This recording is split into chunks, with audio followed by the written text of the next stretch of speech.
Garuda Express, an international courier service. ఇవాళ SIT ముందుకు ముమైత్ ఖాన్ హాజరయ్యారు. డ్రగ్స్ కేసు విషయంలో ముమైత్ ఖాన్ ను సిట్ అధికారులు విచారించనున్నారు. డ్రగ్స్ సరఫరాపై సిట్ ఆఫీసర్లు ఆరా తీనున్నారు. నిన్న అధికారులు హీరోయిన్ చార్మీని విచారించారు.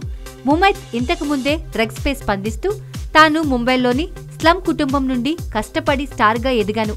తెలుగులో పూరి గారు లైఫ్ ఇచ్చారు. అందుకే నాకు ఆయనంటే స్పెషల్ గౌరవం. పూరి స్నేహితులతో కూడా నాకు మంచి సంబంధాలున్నాయి. సో అంత మాత్రాన నన్ను అనుమానించడం ఏమిటి? నాకు డ్రగ్స్ అలవాటు లేదు అని బుకాయిస్తుంటే అప్పుడే పోలీసులు ఇచ్చిన షాక్తో ముమైత్ దిమ్మ తిరిగింది. కెల్విన్తో ఉన్న సెల్ఫీ పిక్ ని చూపించడంతో ముమైత్ చేసిన తప్పులన్నీ ఒప్పుకోవాల్సి వచ్చిందట. కెల్విన్ గురించి చెబుతూ అతన్ని నాకు చార్మీయే పరిచయం చేసిందని ఒప్పుకుందని సమాచారం. చార్మీ అపార్ట్మెంట్లోనే కెల్విన్ ఉండేవాడని, పూరి మరియు చార్మీ పార్టీలకు కెల్విన్ వచ్చేవాడని, అంతకన్నా నాకు కెల్విన్ గురించి తెలీదని చెప్పిందట ముమైత్ ఖాన్.